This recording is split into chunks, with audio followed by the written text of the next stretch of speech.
And that's how I found myself on this train. On Ratchet's trail. The rest, you know.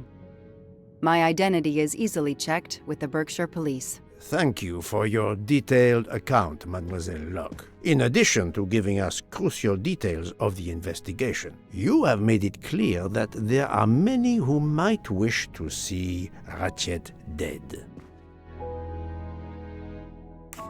I know you are innocent. Your forthright testimony and your movements, or lack of them, last night, eliminate you from our list of suspects. I agree, without a doubt. Another detective will be great help to the investigation. Book. Although my friend certainly does not need any help. You are too kind. Thank you for believing me.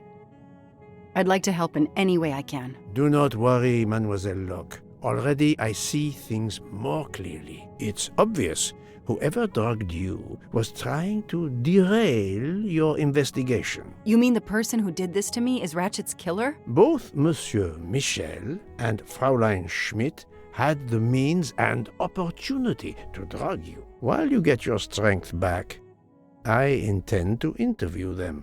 Excellent idea, my friend. All this excitement has whetted my appetite. I'm sure Mademoiselle Locke won't say no to a good, invigorating meal. What? No, I want to hear what the conductor and Fräulein Schmidt have to say for themselves. It is my duty to ensure the well-being of the passengers. If Dr. Constantine has no objection, I will escort you to the restaurant car. On the contrary, some food will do her the greatest good. Well, I'm still a little shaky. Mr. Poirot, will you please keep me informed about what you learn? You may be certain of it.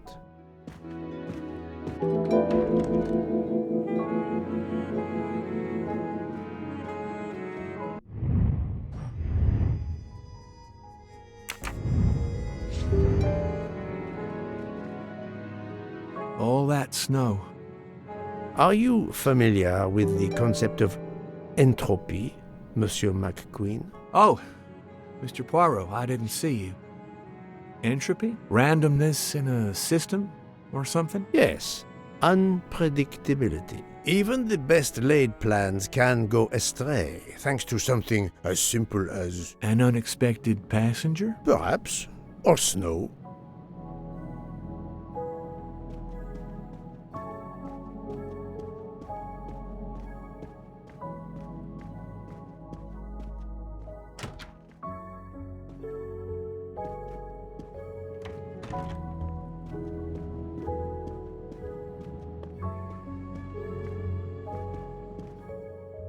The train still hasn't left.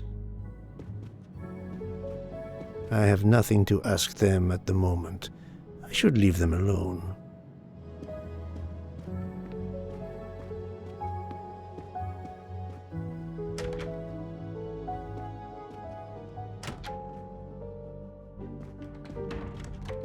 Good evening, Fräulein Schmidt. May I disturb you for a moment? You asked so politely, mein Herr, but I do not think I have a choice. I wanted to let you know that your roommate, Mademoiselle Locke, is awake. Ah, yes, I'm glad to hear that. I was worried about her. Did she tell you what had happened to her?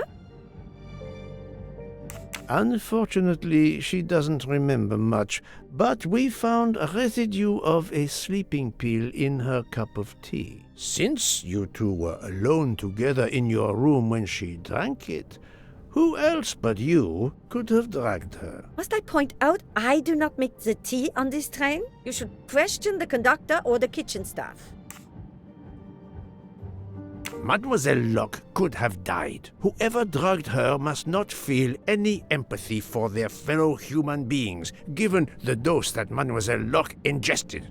She was close to death. Oh my God. What did I do? I didn't want to hurt her. Just have her sleep for a few hours while we had time. We? Time for what? Time for what, Madame Schmidt? You think I feel nothing? Nothing? That poor little girl. Indeed, that poor little girl. Fräulein Schmidt is somehow connected to the Armstrong case.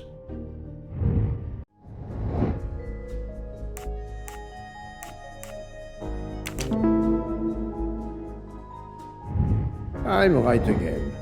That happens to me a lot.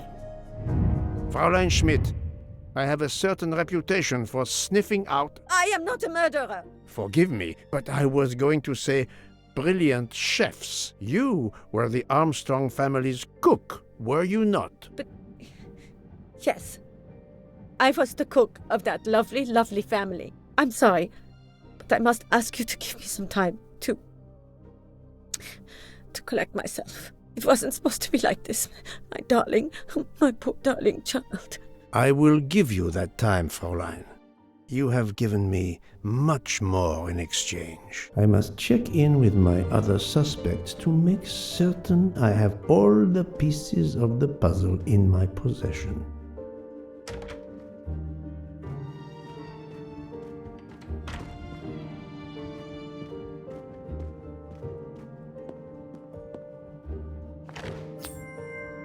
Another golden moustache to treasure. Can I get you something, Monsieur Poirot? Everyone is so tense. An aperitif soon, Monsieur Fauchet, with pleasure, when the matter is resolved.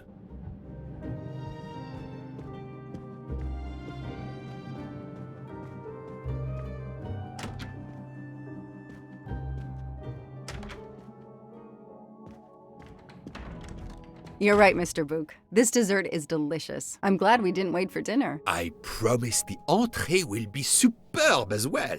Detective Locke, you are recovering well, I see. Yes, I should be helping with the investigation. Do you know who drugged me? It is early yet for conclusions. When I return, then we shall see. Do not worry, Poirot. She is in good hands. Hotaru, Freya, and yours truly are looking after her.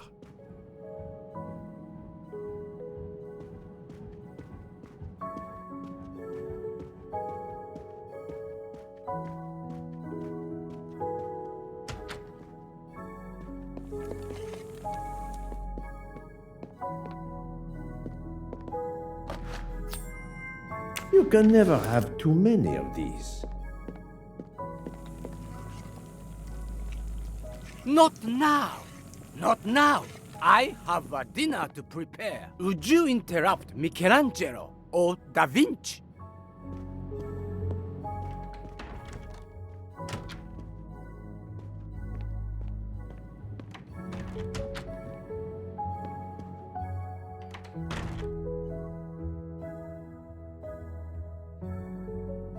Good evening, Michel.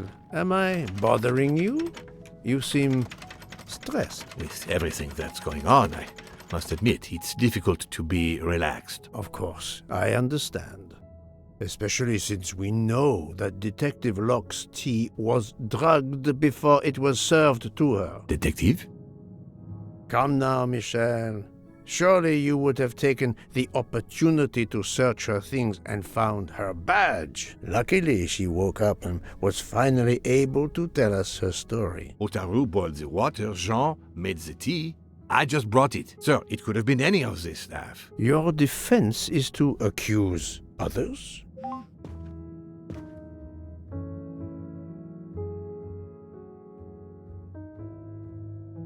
You have a network connection? No, unfortunately. It's just an automatic reminder to pay my rent. I always forget, and my landlord complains. Pierre Michel had to be involved in the murder. The drugged tea, his post at the end of the hall, and now I know why I know more than one of those people on the screen.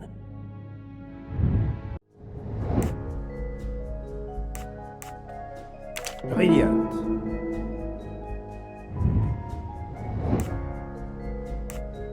Great.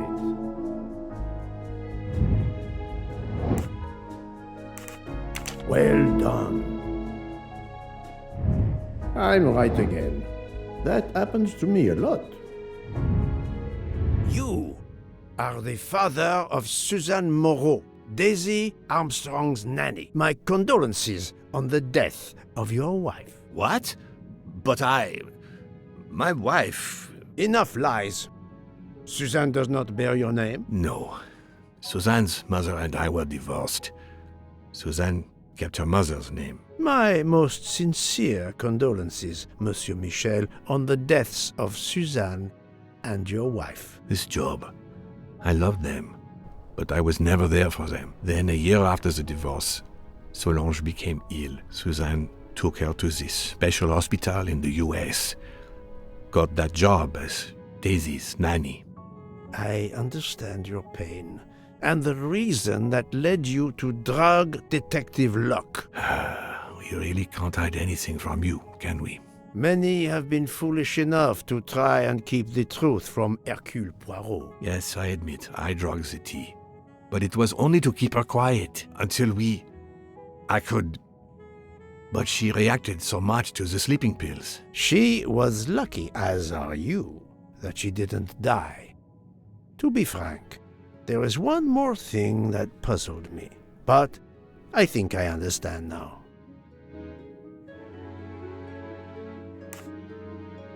Monsieur Hardman was Suzanne's fiancé. Huh.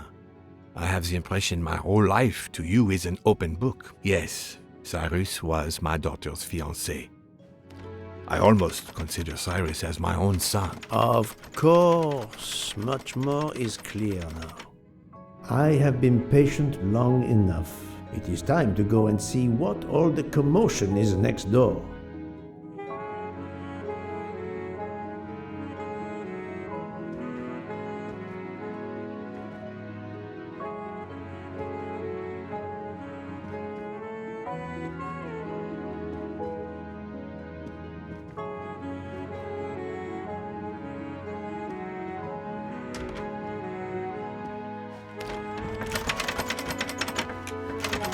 Monsieur Hardman, excellent. The gods who watch over detectives must have trapped you here.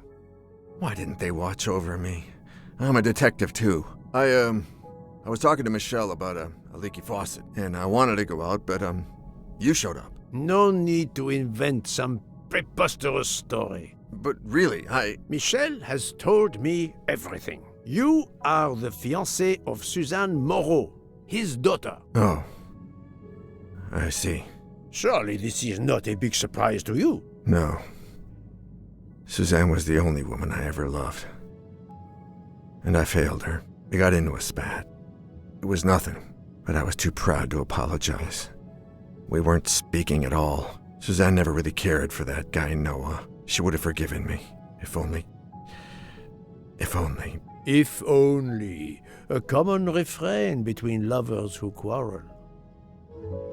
Obviously, Pierre Michel and Fräulein Schmidt both drugged Detective Locke's tea, causing the overdose. No wonder she had so much trouble waking up. Time to report my findings to her and Book. Haha! Golden moustache. I wonder if our master chef gets his recipes from a game.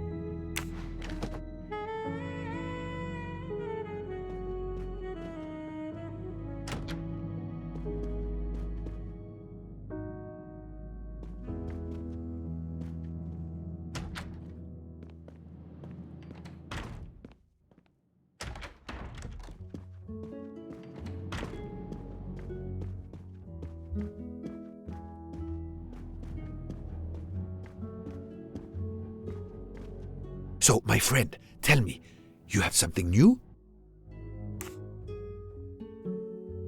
Mademoiselle Locke, I know who drugged you. Fräulein Schmidt and our conductor Pierre Michel both admitted putting sleeping pills into your tea. This explains your overdose. They are relieved you are recovering. Michel drugged a passenger? On behalf of the company, I offer my apologies to you, Mademoiselle Locke. Michel will answer for this outrage. Both of them? I was pretty sure about Fräulein Schmidt, but I admit that I did not suspect the conductor. I have uncovered multiple connections with the Armstrong case. Pierre Michel is the father of Suzanne Moreau, little Daisy's nanny, and Monsieur Hardman was Suzanne's fiancé. As for Hildegard Schmidt, She was the cook of the Armstrong family. What a coincidence, don't you think? But it's incredible! What are the odds that so many people linked to that tragic affair ended up on the same train? About the same as you winning the lottery, my friend. I wasn't the officer who interviewed Fräulein Schmidt back then, so she couldn't recognize me here on the train. How could they know who I was? There were other passengers who might have. Or she may have seen you when you visited the Armstrong home. It is now clear to me that some of the clues to this elaborate plot were staged for my benefit.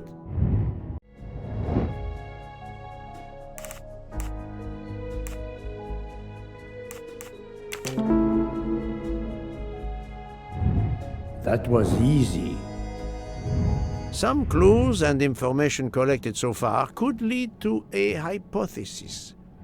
The murderer boarded the train in Vinkovsky, killed Ratchet, and then left the train immediately. How did you come to that possibility? Monsieur Hardman told me about a short man with a high-pitched voice who threatened Ratchet. Imagine for a moment that this man, wearing a wagon-lit conductor's jacket, killed him while Michel was on the platform at Vinkovsky. This murderer then hid the conductor's jacket in Detective Locke's room, then fled before the train left.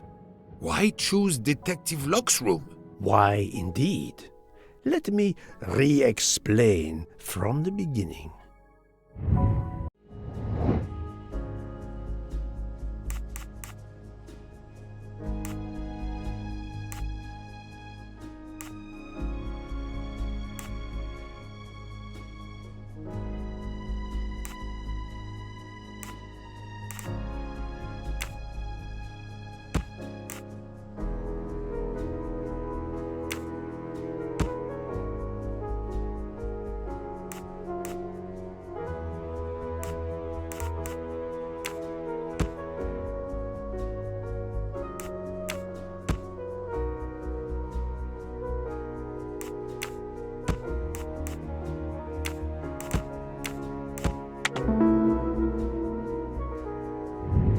Et voilà.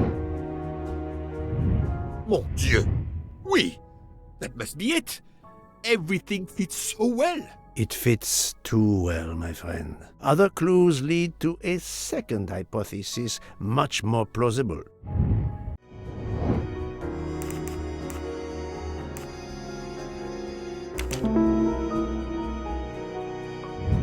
My little gray cells did not let me down. So, we have multiple murderers, all related to the Armstrong case. The murderer from Vinkovsky was a fabrication to turn suspicion away from those on the train. They expected the investigation to be led by some small-town official who could easily be misled. Mr. Poirot? Detective Locke, forgive me. You are an obvious exception. You tracked Ratchet with the tenacity of a bloodhound. Unfortunately for the killers, they not only had you to deal with, but now they had, and I say this with all modesty, the world's greatest detective, Hercule Poirot, dropped into the midst of their meticulous planning. Multiple murderers? Multiple detectives? Poirot, please take pity on me. Who is linked to this case, and who is not? My poor friend, I have gone speeding out of the station without you. I will continue.